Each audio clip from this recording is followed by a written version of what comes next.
Thank you, Michael. It is my pleasure to co-host tonight and to start by welcoming Marco Iannuzzi. Thank you so much for joining us tonight, Marco. Thanks for having me. You've been very successful playing in the CFL, a Harvard and MIT grad, accomplished in business, but you had to battle through a lot through your life. Tell us about your story of perseverance. Yeah, it wasn't an easy path it sounds great when you say it there, but I grew up in Calgary, very proud to have attended St. Rita Elementary, St. Ambrose Junior High, and St. Francis High School. Built some lifelong friendships and great mentors, great coaches, great teachers that I had along the way that eventually guided me to try and go on this path to get to Harvard. It took me 3 years to get in. It was a very long journey. I say I got my PhD in life before I actually got my undergraduate at Harvard.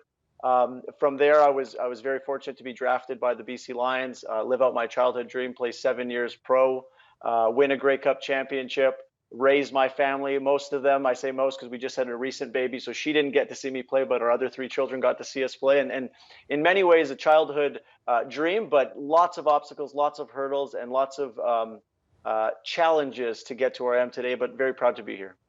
Now, Marco, this event is supporting Catholic education. How has that made an impact in your life? Yeah, like I said, all 3 schools I attended, part of the Catholic, faith, and I'll say the one thing that I took from it all was more so the togetherness, coming together for something bigger than yourself. Kind of like the team sports. I was always into sports, but I really related all my friendships, all the groups of people I hung out with, as doing something selfless and doing something for someone else and finding joy in bringing people together to accomplish something special. And we did it in sports with championships, and we did it obviously with lifelong friendships. I'm proud to say that friends that I had from elementary school at St. Rita are still all over my social media, and we exchange messages to this day. You mentioned, of course, being from Calgary and part of that St. Francis legacy. What was it like to be part of that hallowed football team and that school's incredible history? Well, the thing about St. Francis, you always got to keep your helmet on. And the reason you're supposed to keep it on is because when you take it off, you become an individual. And individuals can't win championships. And when you're a team, that's when you get things done. And we were told to think about, while we're wearing the helmet, the 2,000 men that came before us over the 40 years at that point, who played and what they lived through and what they overcame to win their championships. And so being a part of that was actually the thing that sparked me and really made me believe and want to go on to Harvard and to the CFL. At Harvard, we were talking about the 10,000 men that came before us. That was our fight song. At the BC Lions, it was about the 60 years that came before us. And so that all started for me understanding what tradition and what is built. It came from understanding what Gary DeMann and St. Francis football built.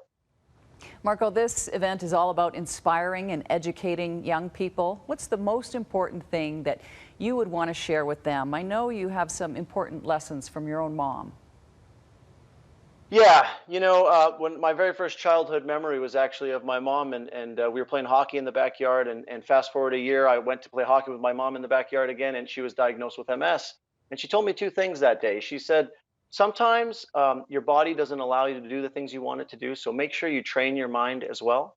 And then she also told me that it brought her great joy to watch me play, even though she couldn't participate with me. So it was, I guess what I take from that is finding inspiration, and then also making sure you're multifaceted. And then what I would add on that, what I've learned over these years, is just bringing a genuine positivity and passion to everything you do. Because, in life, you're going to sacrifice something important in your life for something more important. And when you do that, if you approach it with positivity and passion, you're going to find success, whether not on the first time, not the second time, maybe the third time. Great advice, and we sure appreciate you joining us tonight, Marco. Thank you for spending time with us for this great event and for sharing your story. It's my pleasure. Thank you so much for having me.